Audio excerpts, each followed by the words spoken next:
를 강타할 것이다 라며 연일 우리 경제에 대한 경종을 울리고 있습니다.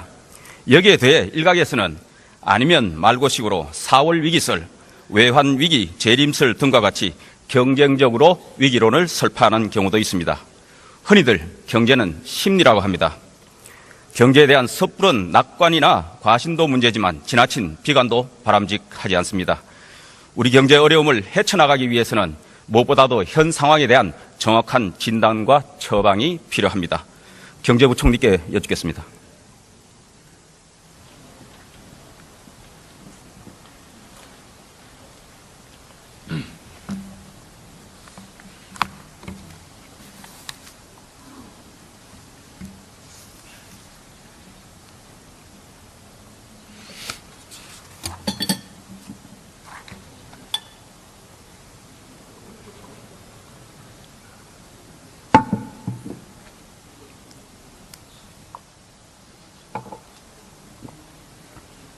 예, 부총리.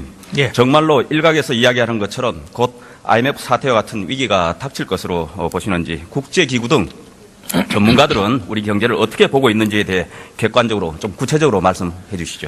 예, 제가 보는 거나 뭐 국제 전문가들이 보는 거나 비슷한 생각입니다만은 이제 그 당시에 20년 전에 그 IMF 사태는 하고는 지금의 상황이 다릅니다. 물론 몇 가지 지표상 비슷한 것, 유사한 것도 있습니다. 그것이 우리 경제가 어렵다는 증거이기도 할 텐데, 다만 그때와 다른 것은 우선 우리 경제의 성장세 자체가 그래도 뭐 물론 낮습니다만은 그래도 안정적이긴 하고요. 그다음에 특히 중요한 건 양호한 대외 건전성 문제입니다.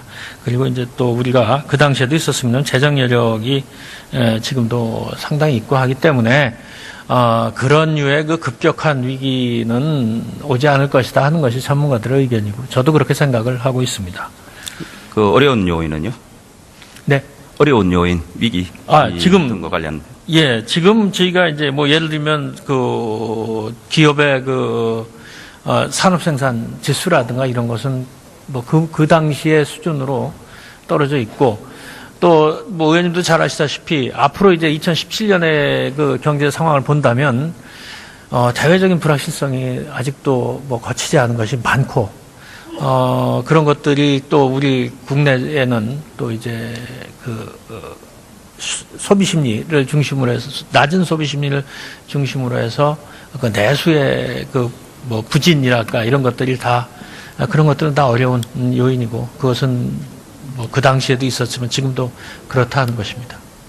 예, 결국 종합하면 본노예는 당장 IMF 사태와 같은 위기에 봉착할 가능성은 없다. 하지만 구조적인 취약 요인 때문에 시급히 뼈를 깎는 강도 높은 구조개혁과 미래 성장 동력 확충 노력을 하지 않으면 구조적 위험 요인이 커지면서 위기에 빠질 수도 있다. 예. 여기에 정치적 불확실성까지 가세할 경우 더 심각해질 수도 있다, 이렇게 봅니다만 어떻게 생각하십니까? 뭐 의원님 말씀 전적으로 동의합니다.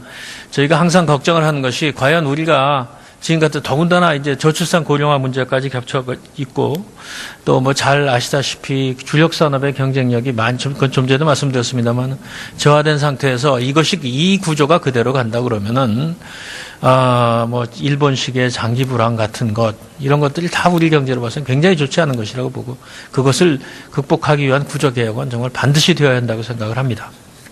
네, 경제부총리께서는 강력한 리더십을 발휘하여 한국 경제의 체력을 튼튼히 함으로써 위기론이 확산되지 않도록 해주시기 바랍니다. 네. 최근 미국의 트럼프 행정부가 들어선 이후 자국 우선주의, 보호무역주의 등으로 인해 불확실성이 커지고 있습니다. 대외 의존도가 높은 우리 경제에 어려운 상황이 예상됩니다. 부총리께서는 미국의 경우 TPP 탈퇴, 나프타 재협상 요구 등을 하고 있는데, 한미 FTA 재협상 움직임이 있는지, 여러 형태의 통상 압력 가능성에 대해서 어떻게 대비하고 계신지 말씀해 주십시오. 예, 현재까지 한미 FTA의 재협상의 문제는 미국 측에서는 아무런 얘기가 없습니다. 그러나 이제 이게 앞으로 그러면 시간이 지나서 TPP라든가 뭐 나프타 재협상 그런 문제가 불거진 다음에 그런 우리 한미 FTA 협상 문제가 전혀 없을 것이냐고 확신할 수 있는, 물론 그런 상황은 아니라는 말씀을 우선 드리고요. 저희가 일단 지금 문우친 재무부 장관이 아직 인준을 못 받았습니다만은 그 인준을 받는 대로 전화 통화라도 하고 또 저희가 3월 달에는 G20 재무장관이 있어서 이렇게 이제 지금 현재 그 장관 레벨은 아닙니다만은 솔직히 실무 레벨에서 많은 접촉을 기획재정부뿐만 아니라 우리 산업자원부라든가 많은 경제부처들이 지금 전방위적으로 하고 있고 외교부도 많이 도와주고 있습니다. 그래서 일단 그와 같은 노력이 필요하고요. 또 실질적으로 뭐 미국에 투자를 한다든가 하는 그런 노력을 통해서 우리의 그 지금 현재 사실 한미 FTA라는 게 분명히 양쪽이 다 윈윈한 것이기 때문에 그것을 설득한 것과 아울러서 좀 더 뭐 가시적인 조치도 취하고 이런 것들을 한 필요가 있다고 생각하고 저희가 그런 대응을 하고 있습니다. 예, 외환시장 여쭤보겠습니다. 미국의 약달러 정책으로 환율이 요동치고 있고 중국, 일본 등에 대해서도 환율 조작국 지정 가능성 나오고 있는데 미국의 우리나라에 대한 환율 조작국 지정 가능성을 어떻게 예상하는지 이에 대한 대비책, 외환시장 안정책 있으십니까? 예, 우선 아까도 말씀을 드렸습니다만 환율 조작국의 지정 가능성은 현재에서는 낮다 이렇게 보고 있습니다.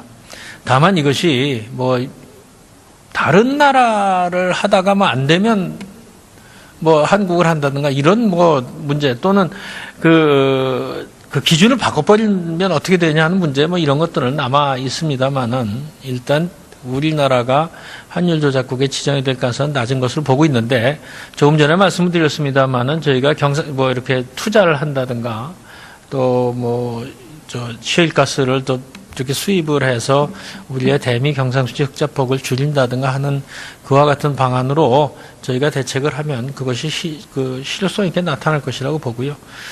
그렇게 됐을 때는 이제 그런 우리의 선제적인 노력이 있어야 되지 않겠냐. 저희가 그 노력은 하고 있습니다. 예, 트럼프 중부 출범 이후에 여러 불확실성이 커지고 있기 때문에 관계부처 간 협업을 통해 잘 대응해 주시기 바랍니다. 예, 그렇게 하겠습니다. 예, 다음 금년도 경제 흐름에 대해서 한번 짚어보겠습니다. 금년도 경제 전망이 어떤지 상하반기별로 구분해서 그리고 내수 수출 등 부문별로도 한번 말씀을 해 주시죠. 예, 저희가 2.6%로 하향 조정을 한 것은 근본 전체적으로는 내수입니다. 내수가 둔화되기 때문에 이것은 상반기가 특히 좀 그 영향이 크다고 저희는 판단을 하고 있습니다. 1월달 통계를 이미 의원님도 보셨겠지만 그런 것들을 볼 때 내수 문제가 있고요.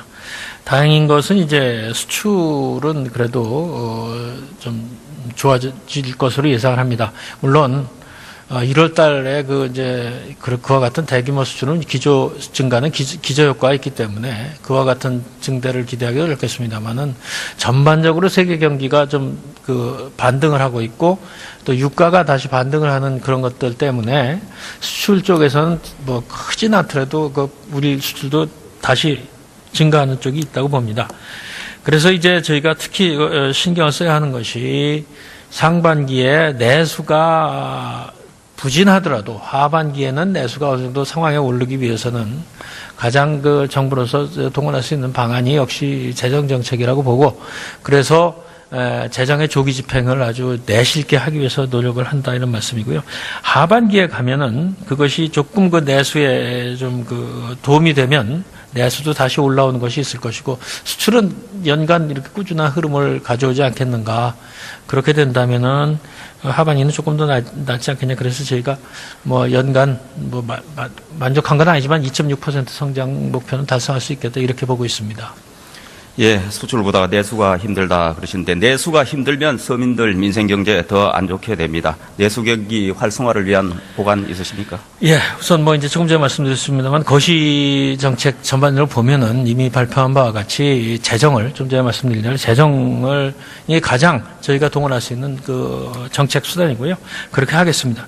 그리고 이제 소비가 이제 늘리려면은 역시 길게 봐서는 가계소득이 성장을 통한 가계소득의 증대가 필요한데 그 중간이라도 가계소득을 확충하기 위한 것도 소비 여건을 개선한다든가 심리 회복을 위한 것이 이제 저희가 민생 안정 대책에 상당 부분이 들어갈 것이다. 그 대책으로 우리 민간 측에서의 그 소비 심리를 좀 소비 심리와 현실적인 소비의 증가 이것을 좀 그 모색해 보도록 하겠습니다. 또 투자 내수의 또 한 축인 투자에 있어서는 투자 인센티브를 좀 확대하는, 예를 들면 고용 창출 투자세액 공제 같은 것도 좀 한시적으로 상향을 해보고 이런 것들을 좀 저희가 강구를 하겠습니다.